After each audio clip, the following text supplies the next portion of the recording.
Le jugement, qu'est-ce que cela? Nous limitons habituellement l'idée de jugement à une pensée, à savoir la sanction. Le mot jugement a un sens plus large que cela dans la Bible. Le jugement, pourrions-nous dire, comprend trois parties. Prenons une illustration tirée du livre de Daniel. Vous vous rappelez le festin de Belshazzar, l'écriture sur le mur et comment Daniel fut introduit pour l'interpréter. Daniel 5, 1, 28. Tout d'abord, cela signifie amener quelque chose en vue, de faire prendre une décision à son égard. La première partie ici est la suivante. Tu as été pesé dans la balance. C'est la première partie du jugement. Être amené à être pesé. Deuxièmement, être mis dans cette catégorie propre. Trouver léger. Quand on a déterminé la nature de la chose, on connaît la place qu'elle occupe. Troisièmement, la sentence est prononcée et exécutée. Voilà le jugement dans sa triple signification. C'est un terme important, c'est ce que la croix a été. Dieu a dit, nous allons établir ce que cette chose est dans sa nature. Nous la mettrons à la place qu'il lui sied d'occuper, et nous lui réglerons son compte pleinement et définitivement. La chose fut déterminée quant à sa nature. Le péché ne reçoit pas d'autre nom, on lui donne sa définition propre, anarchie et rébellion. Car c'est ce que le péché est. En fait, il est opposé à Dieu. Il appartient à un domaine qui se trouve loin de Dieu.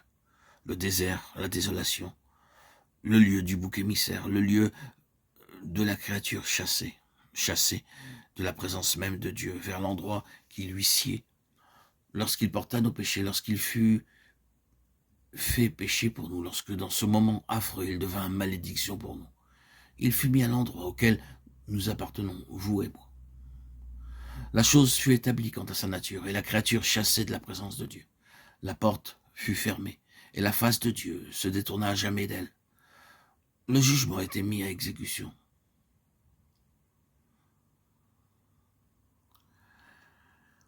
Oui, il y a deux côtés à la croix. Mais c'était là le côté du jugement. Le jugement de quoi? Non, pas le jugement de nos péchés, bien qu'on puisse les y inclure, mais le jugement de notre péché. Celui qui n'a point connu le péché, il l'a fait devenir péché pour nous, afin que nous devenions en lui justice de Dieu. 2 Corinthiens 5, 21. Cela veut dire afin que nous soyons amenés à la place où il n'y a pas deux choses en conflit. Deux éléments contradictoires. Et cela commence le jour même où, pour employer un langage familier et simple, nous venons à la croix. Lorsque nous venons au Seigneur Jésus et acceptons pour nous-mêmes l'œuvre de sa croix, alors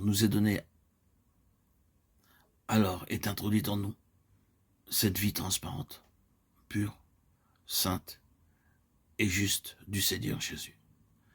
C'est quelque chose sans mélange. Nous sommes tous en nous-mêmes un mélange, mais cette vie ne connaît pas le mélange. Et puis quand nous vivons par cette vie, et ceci n'est pas seulement une déclaration de fait, mais un examen très approfondi de l'expérience. Si vous et moi, nous vivons par la vie du Fils de Dieu, nous deviendrons des personnes toujours plus transparentes, absolument honnêtes, absolument droites, absolument carrées.